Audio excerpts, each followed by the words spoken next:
सच्चिदानंदरूपाय विश्वभूतपत्यादि Hathaway तापत्रय विनाशाय श्री कृष्णाय वयं नुमः।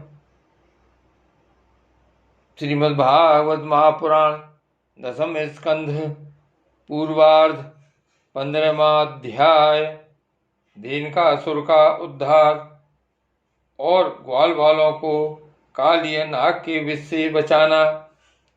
श्री सुखदेव जी कहते हैं, परीक्षित, जब बलराम और श्री कृष्ण ने पौंगण अवस्था में अर्थात छठे वर्ष में प्रवेश किया, अब उन्हें गौएं चराने की स्वीकृति मिल गई। वे अपने सखा ग्वाल वालों के साथ गौएं चराते हुए वृंदावन में जाते और अपने चरणों से वृंदावन को अत्यंत पावन करते। यह वन गौओं के लिए हरी हरी घास से युक्त एवं रंग बिरंगे पुष्पों की खान हो रहा था।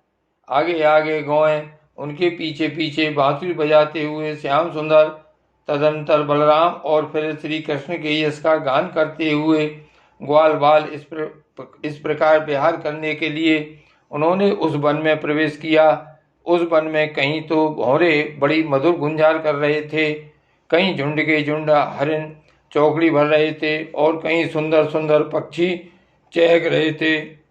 बड़े ही सुंदर सुंदर सरोवर थे, जिनका जल महात्माओं के हृदय के समान स्वच्छ और निर्मल था। उनमें खिले हुए कमलों के सौरभ से सुवासित होकर शीतल मंद सुगंध वायु उस वन की सेवा कर रही थी। इतना मनोहर था वह वन की उसे देखकर भगवान ने मनी मन उसमें प्यार करने का संकल्प किया। पुरुषोत्तम भगवान ने देखा कि बड़े बड़े वृक्ष फल और फूलों के भार से झुककर अपनी डालियों और नूतन कोपलों की लालमा से उनके चरणों का स्पर्श कर रहे हैं। तब उन्होंने बड़े आनंद से कुछ मुस्कुराते हुए से अपने बड़े भाई बलराम जी से कहा। भगवान श्री कृष्ण ने कहा, देव शिरोमणे, यूं तो बड़े बड़े देवता आपके चरण कमलों की पूजा करते हैं, परंतु देखिए तो ये वृक्ष भी अपनी डालियों से सुंदर पुष्प और फलों की सामग्री लेकर आपके चरण कमलों में झुक रहे हैं, नमस्कार कर रहे हैं। क्यों न हो, इन्होंने इसी सौभाग्य के लिए तथा अपना दर्शन एवं श्रवण करने वालों के अज्ञान का नाश करने के लिए ही तो वृंदावन धाम में वृक्ष योनि ग्रहण की है। इनका जीवन धन्य है। आदि पुरुष यद्यपि आप इस वृंदावन में अपने ऐश्वर्य रूप को छिपाकर बालकों की सी लीला कर रहे हैं, फिर भी आपके श्रेष्ठ भक्त मुनिगण अपने इष्ट देव को पहचान कर यहाँ भी प्राह भौरों के रूप में आपके भुवन पावन यश का निरंतर गान करते हुए आपके भजन में लगे रहते हैं। वे एक क्षण के लिए भी आपको नहीं छोड़ना चाहते। भाई जी, वास्तव में आप ही स्तुति करने योग्य हैं। देखिए, आपको अपने घर आया देख यह मोर आपके दर्शनों से आनंदित होकर नाच रहे हैं। हरनिया मृगनैनी गोपियों के समान अपनी प्रेम भरी तिरछी चितवन से आपके प्रति प्रेम प्रकट कर रही हैं, आपको प्रसन्न कर रही हैं। ये कोयलें अपनी मधुर कुहू ध्वनि से आपका कितना सुंदर स्वागत कर रही हैं। ये वनवासी होने पर भी धन्य हैं, क्योंकि सत्पुरुषों का स्वभाव ही ऐसा होता है कि वे घर आए अतिथि को अपनी प्रिय से प्रिय वस्तु भेंट कर देते हैं। आज यहाँ की भूमि अपनी हरी हरी घास के साथ आपके चरणों का स्पर्श प्राप्त करके धन्य हो रही है। यहाँ के वृक्ष, लताएं और झाड़ियाँ आपकी उंगलियों का स्पर्श पाकर अपना अहोभाग मान रही हैं। आपकी दया भरी चितवन से नदी, पर्वत, पशु पक्षी सब कृतार्थ हो रहे हैं और ब्रज की गोपियाँ आपके बच्चे स्थल का स्पर्श प्राप्त करके, जिसके लिए स्वयं लक्ष्मी भी लालायित रहती हैं, धन्य धन्य हो रही हैं। श्री सुखदेव जी कहते हैं, परीक्षित, इस प्रकार परम सुंदर वृंदावन को देखकर भगवान श्री कृष्ण बहुत ही आनंदित हुए। वे अपने सखा ग्वाल वालों के साथ गोवर्धन की तराई में यमुना तट पर गौओं को चराते हुए अनोखों प्रकार की लीलाएं करने लगे। एक और ग्वाल बाल भगवान श्री कृष्ण के चरित्रों की मधुरता छेड़े रहते हैं, तो दूसरी ओर बलराम जी के साथ बनमाला पहने हुए श्री कृष्ण मत वाले भवनों की सुरीली गुनगुनाहट में अपना स्वर मिलाकर मधुर संगीत अलापने लगते हैं। कभी कभी श्री कृष्ण कूंजते हुए राजहंसों के साथ स्वयं भी कूंजने लगते हैं और कभी नाचते हुए मोरों के साथ स्वयं भी ठुमक ठुमक नाचने लगते हैं और ऐसा नाचते हैं कि मयूर को उपहासास्पद बना देते हैं। कभी मेघ के समान गंभीर वाणी से दूर गए हुए पशुओं को उनका नाम ले लेकर बड़े प्रेम से पुकारते हैं। उनके कंठ की मधुर ध्वनि सुनकर गायों और ग्वाल बालों का चित्त भी अपने बस में नहीं रहता। कभी चकोर, क्रोच, कराकुल, चकवा, भरदुल और मोर आदि पक्षियों की सी बोली बोलते तो कभी बाघ, सिंह आदि की गर्जना से डरे हुए जीवों के समान स्वयं भी भयभीत की सी लीला करते। जब बलराम जी खेलते खेलते थककर किसी ग्वाल बाल की गोद के तकिए पर सिर रखकर लेट जाते, तब श्री कृष्ण उनके पैर दबाने लगते, पंखा झलने लगते और इस प्रकार अपने बड़े भाई की थकावट दूर करते। जब ग्वाल बाल नाचने गाने लगते तथा ताल ठोक ठोक कर एक दूसरे से कुश्ती लड़ने लगते, तब श्याम और राम दोनों भाई हाथ में हाथ डालकर खड़े हो जाते और हंस हंस कर वाह वाह करते। कभी कभी स्वयं श्री कृष्ण भी ग्वाल बालों के साथ कुश्ती लड़ते लड़ते थक जाते तथा किसी सुंदर वृक्ष के नीचे कोमल पल्लवों की सेज पर किसी ग्वाल बाल की गोद में सिर रखकर लेट जाते। परीक्षित, उस समय कोई कोई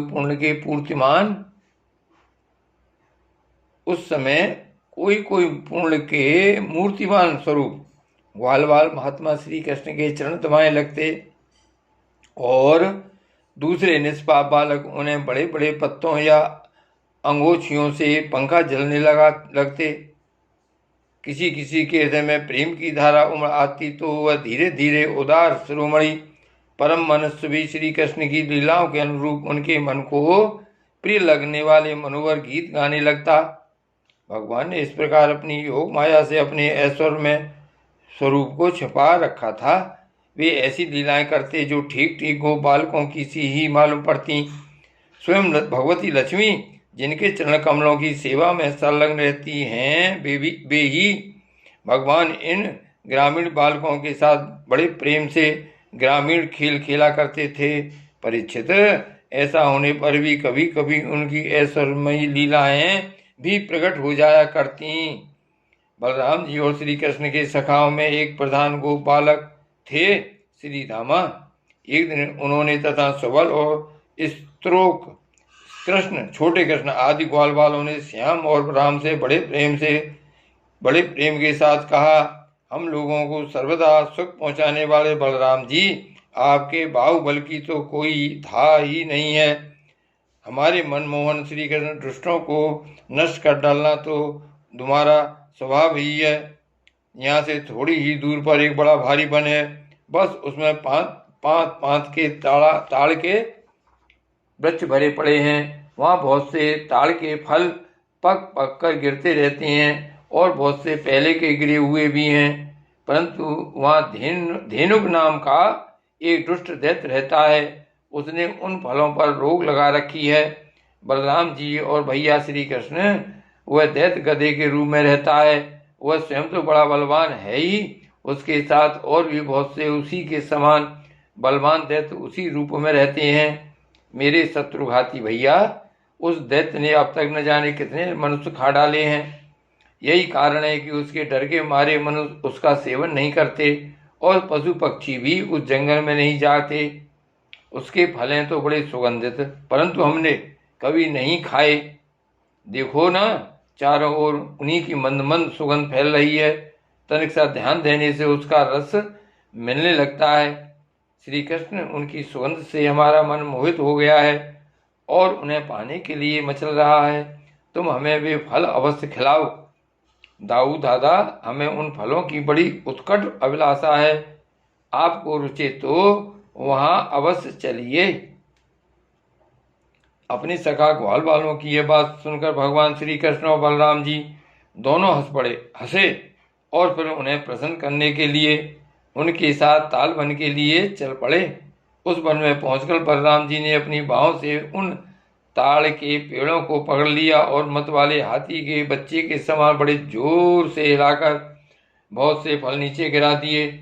जब गधे के रूप में रहने वाले दैत्य ने फलों के गिरने का शब्द सुना, तब वो पर्वतों के साथ साथ सारी पृथ्वी को कपाता हुआ उनकी ओर दौड़ा।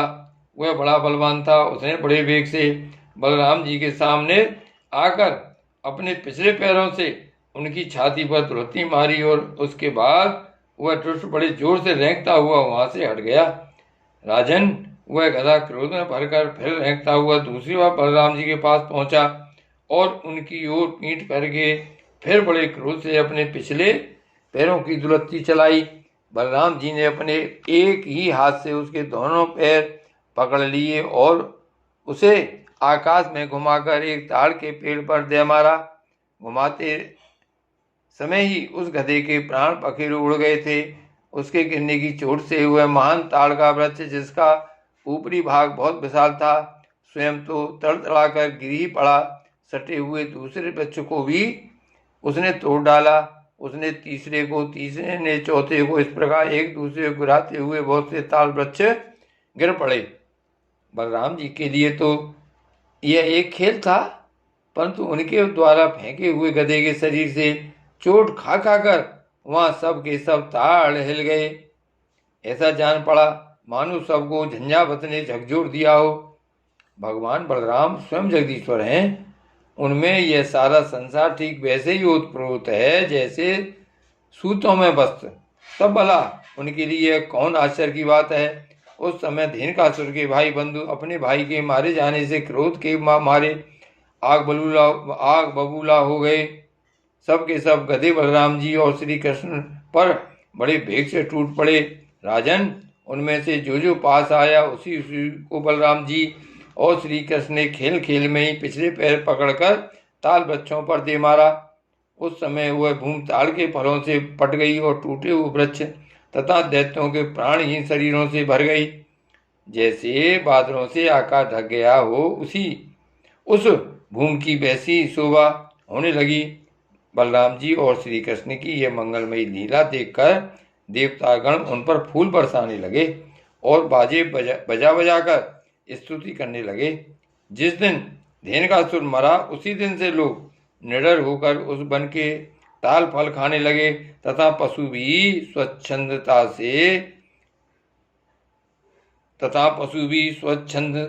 के साथ घास चरने लगे। इसके बाद कमल दल लोचन भगवान श्री कृष्ण बड़े भाई बलराम जी के साथ ब्रज में आए। उस समय उनके साथी ग्वालबाल उनके पीछे पीछे चलते हुए उनकी स्तुति करते जाते थे। क्यों न हो, भगवान की लीलाओं का श्रवण कीर्तन ही सबसे बढ़कर पवित्र जो है। उस समय श्री कृष्ण की घुंघराली अलकों पर गौं के खुरों से उड़ उड़कर धूल पड़ी हुई थी। सिर पर मोर पंख का मुकुट था और बालों में सुंदर सुंदर जंगली पुष्प गुथे हुए थे। उनके नेत्रों में मधुर चितवन और मुख पर मनोहर मुस्कान थी। वे मधुर मधुर मुरली बजा रहे थे और साथ ही ग्वालबाल उनकी ललित कीर्ति का गान कर रहे थे। बंसी की ध्वनि सुनकर बहुत सी गोपियां एक साथ ही व्रत से बाहर निकल आईं। उनकी आंखें न जाने कब से श्री कृष्ण के दर्शन के लिए तरस रही थीं। गोपियों ने अपने नेत्र रूप भ्रमणों से भगवान के मुखारबिंद का मकरंद रस पान करके दिन भर के विरह की जलन शांत की और भगवान ने भी उनकी लाज भरी हंसी तथा विनय से युक्त प्रेम भरी तिरछी चितवन का सत्कार स्वीकार करके ब्रज में प्रवेश किया। उधर यशोदा मैया और रोहिणी जी का हृदय वात्सल्य स्नेह से उमड़ रहा था। उन्होंने श्याम और राम के घर पहुंचते ही उनकी इच्छा के अनुसार तथा समय के अनुरूप पहले से ही सोच संजोकर रखी हुई वस्तुएं उन्हें खिलाई पिलाई और पहनाई। माताओं ने तेल उपटन आदि लगाकर स्नान कराया। इससे उनकी दिन भर घूमने फिरने की मार्ग की थकान दूर हो गई। फिर उन्होंने सुंदर वस्त्र पहनाकर दिव्य पुष्पों की माला पहनाई तथा चंदन लगाया। तत्पश्चात दोनों भाइयों ने माताओं का परोसा हुआ स्वादिष्ट अन्न भोजन किया। इसके बाद बड़े लाल प्यार से दुलार दुलार कर यशोदा और रोहिणी ने उन्हें सुंदर सैया पर सुलाया। श्याम और राम बड़े आराम से सो गए। भगवान श्री कृष्ण इस प्रकार वृंदावन में अनेकों लीलाएं करते एक दिन अपने सगा ग्वाल वालों के साथ भी यमुना तट पर गए। राजन, उस दिन बलराम जी उनके साथ नहीं थे। उस समय जेठ आषाढ़ के घाम से गौएं और ग्वाल बाल अत्यंत पीड़ित हो रहे थे। प्यास से उनका कंठ सूख रहा था, इसलिए उन्होंने यमुना जी का विषैला जल पी लिया। परीक्षित होनहार के बस उन्हें इस बात का ध्यान ही नहीं रहा था। उस विषैले जल के पीते ही सब गौएं और ग्वाल बाल प्राणहीन होकर यमुना जी के तट पर गिर पड़े। उन्हें ऐसी अवस्था में देखकर योगेश्वरों के भी ईश्वर भगवान श्री कृष्ण ने अपनी अमृत बरसाने वाली दृष्टि से उन्हें जीवित कर दिया। उनके स्वामी और सर्वस्व तो एकमात्र श्री कृष्ण ही थे। परीक्षित, चेतना आने पर वे सब यमुना जी के तट पर उठ बैठे। चेतना आने पर वे सब यमुना जी के तट पर उठ खड़े हुए और आश्चर्यचकित होकर एक दूसरे की ओर देखने लगे। राजन, अंत में उन्होंने यही निश्चय किया कि हम लोग विषैला जल पी लेने के कारण मर चुके थे, परंतु हमारे श्री कृष्ण ने अपनी अनुग्रह भरी दृष्टि से देखकर हमें फिर से जला दिया है। श्री कृष्ण कन्हैया लाल की जय।